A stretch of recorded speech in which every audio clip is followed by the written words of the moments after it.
Muy buenas. Hoy nos metemos de lleno en un tema que, la verdad, es fascinante y está cargado de contradicciones.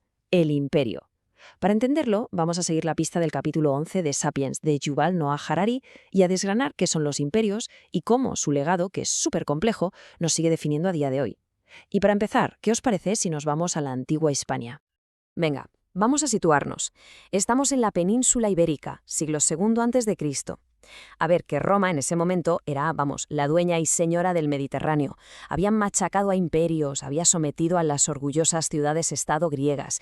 Y de repente, en mitad de todo ese poderío, una pequeña ciudad celta en las montañas, Numancia, se atreve a plantarle cara.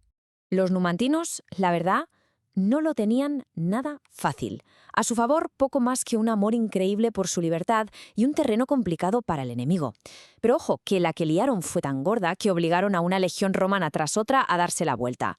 Roma, que ya estaba hasta las narices, mandó a su mejor general, a Escipión Emiliano, el mismo que había arrasado Cartago. Y en vez de atacar, rodeó la ciudad y se sentó a esperar. El hambre hizo el resto. Después de más de un año de asedio, los numantinos, ya sin ninguna esperanza, quemaron su ciudad. Cuentan los romanos que la mayoría prefirió suicidarse antes que acabar como esclavos. Su historia, claro, se convirtió en un símbolo épico del valor español, llegando a inspirar a gente como Cervantes. Pero, y aquí es donde la cosa se pone interesante, ¿cómo contamos hoy esa historia de resistencia contra Roma? Pues ahí está la paradoja que nos mete de cabeza en el tema. A los héroes que lucharon a muerte contra Roma los celebramos en español, una lengua que viene, ni más ni menos, que del latín de sus conquistadores. Su historia se cuenta con modelos artísticos que vienen de Grecia y Roma. Sus admiradores suelen profesar una fe que tiene su sede en Roma, y las leyes actuales beben del derecho romano. O sea, la victoria de Roma fue tan aplastante, que hasta se quedó con el recuerdo de sus enemigos. Y claro, esta contradicción tan bestia nos lleva de cabeza a la pregunta clave de nuestro análisis. ¿Qué es un imperio exactamente? Porque la historia de Numancia ya nos deja claro que la cosa entre conquistador y conquistado es mucho más complicada de lo que parece a simple vista. Bueno, pues según Harari, un imperio tiene dos rasgos fundamentales. El primero, para que sea un imperio de verdad, tiene que gobernar sobre un montón de pueblos diferentes, cada uno con su cultura, con su identidad. Y segundo, sus fronteras no son fijas, son flexibles, y su hambre de expansión es que puede ser ilimitada. Es como que puede tragarse más y más naciones sin que su estructura principal se altere. Y esto es muy interesante si lo comparamos con un Estado-nación de hoy en día. Fijaos, mientras un Estado-nación busca tener una identidad única dentro de unas fronteras bien marcadas, el imperio es todo lo contrario. Es diverso por definición, con fronteras que se mueven y una ambición que es universal. Pensemos un momento en el Imperio Británico hace un siglo. Es que casi cualquier punto del planeta podía acabar formando parte de él. Venga, vamos al lío, a la parte moral del asunto. Hoy en día, la palabra imperialista es casi un insulto, ¿verdad? Va justo después de fascista en el diccionario de las cosas malas. La visión moderna tiende a ver a los imperios como algo malvado por naturaleza. Pero, ¿es de verdad tan sencillo?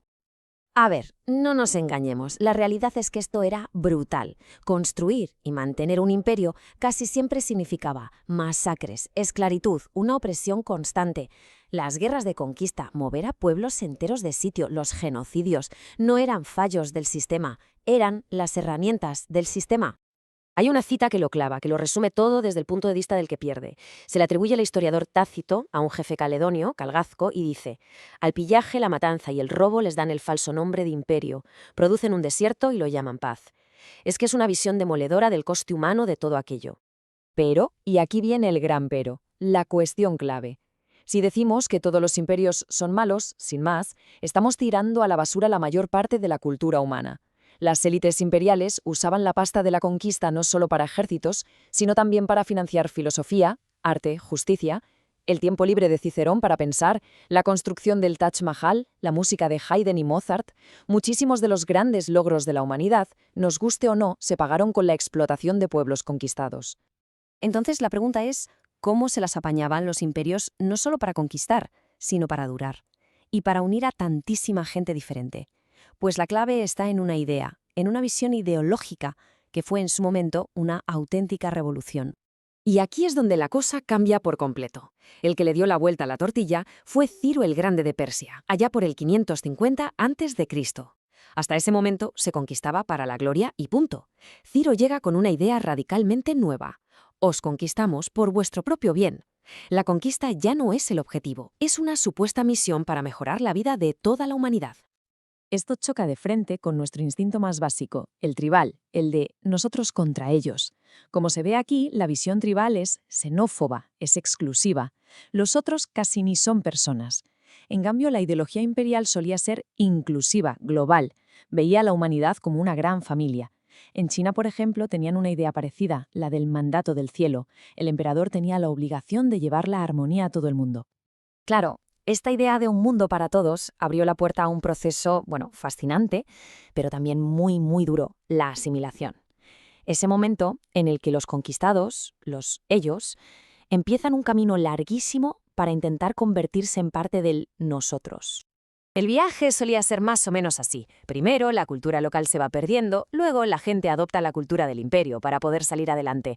Pero durante generaciones enteras se quedan en una especie de limbo, siguen siendo los bárbaros. Es una etapa súper traumática. Imaginemos a un íbero que ya habla latín y viste túnica, pero que nunca has aceptado del todo. O a un joven Gandhi educado en Londres, al que echan de un tren en Sudáfrica simplemente por no ser blanco. Al final, con el paso de mucho tiempo, esas barreras se acababan rompiendo. Y esto es buenísimo porque nos enseña un patrón que se repite una y otra vez a lo largo de la historia.